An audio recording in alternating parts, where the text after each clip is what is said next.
Hey everybody, JTISREBORN here, and welcome back to another edition of my Batman the Animated Series reviews. This time we're going to be taking a look at episode number 32, Robin's Reckoning, Part 1.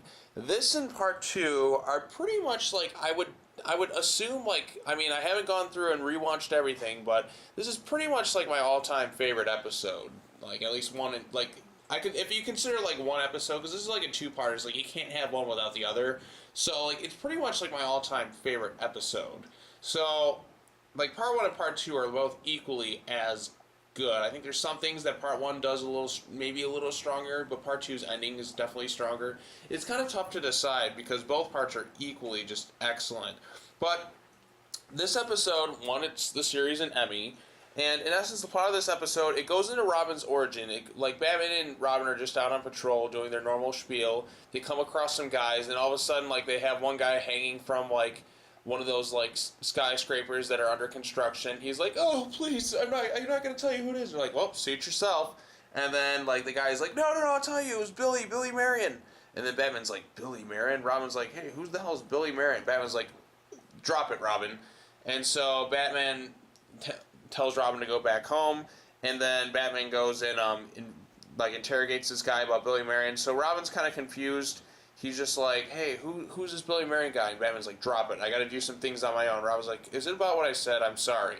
I'm sorry I stepped over the line a bit or whatever. I'm sorry I don't get to do this anymore now that I'm in college. And then Batman's like, just drop it. And Batman's like, I got to do this shit on my own. So Robin's like, fine, be that way. And then Robin's like, everything was going fine until that Billy Marin guy shows up. So Robin goes and investigates. He looks at Billy Marin and his aliases. And one of them was Sid the Squid. Now, that one stands out because there's an episode later on called The Man Who Killed Batman, and Sid the Squid is, like, the main name of the one dude, so I'm like, it's kind of a funny nod of, like, a foreshadowing of things to come without them, I don't know if they ever realized it, but, yeah. So, yeah, anyways, it turns out the real douchebag is some guy named Tony Zucco, and then that makes Robin remember, oh, snap, Tony Zucco. And we come to find out that Tony Zucco, voiced by Thomas F. Wilson, who played Biff Tannen in Back to the Future. So, like, every time I hear him talk, I immediately start laughing. Like, hello, don't be so gullible, McFly. Oh, Tony Zucco. Whoa, whoa, whoa, whoa, whoa. You know, just, he just does that Biff Tannen voice, and it's really funny. So, yeah. So, yeah, that's Tony Zucco. It turns out Tony Zucco was the guy who was responsible for the death of Robin's parents. And he's the one who sabotaged it at the circus. And that's where they died, and that's, you know, where Bruce Wayne adopted Robin and stuff. Or Dick Grayson. And the stuff there, like, the flashback, that's what I love about this episode. We go into the full flashbacks of when he first came to Robin. Now, although we continue the story of the flashbacks in the second part, which makes this, like, one of the strongest episodes, like, if not the strongest, in my opinion. So we see Dick Grayson's circus life. We just see how, like, his parents died, and it's all really sad. And the death scene itself, they don't show them, obviously, falling and dying. Well, they show them falling kind of in shadow, and then they just kind of vanish. And then, like, it's a very great shot where you just see, like, they just kind of vanish out of frame, and then you just see the cut rope just kind of, like, pop back in frame, and everyone's reactions. And I thought that stuff was really, really good. And, like, that stuff is amazing. And so, like, Dick Grayson's kind of on this, like, rampage where he's like, I'm going after Tony Zucco.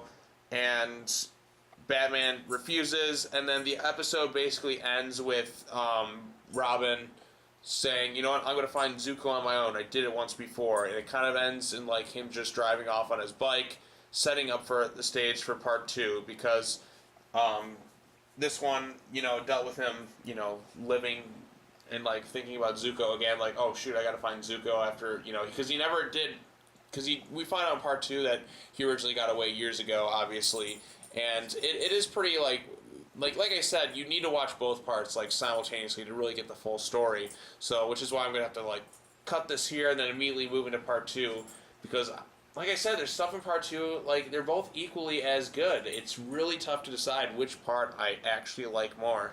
Like, part 1 has, like, you know, the death of his parents and that, but part 2's ending is so powerful, and, like, you really get kind of choked up by the end of the episode.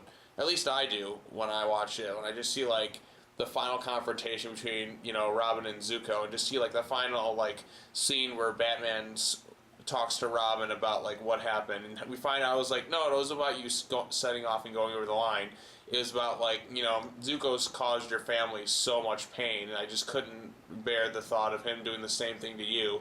And it really just goes to show, like, you know, how much Batman, you know, cares for Robin, you know, like a son that he never had. Because, well, the DC animated universe came out before they introduced, like, Batman's actual son, Damian Wayne. So, like, Dick Grayson is, in essence, like, his son, like his adoptive son. And just seeing, like, the stuff with the Flying Graysons, you know, stuff in the circus and that. I love his elephant friend. I thought that was kind of cute.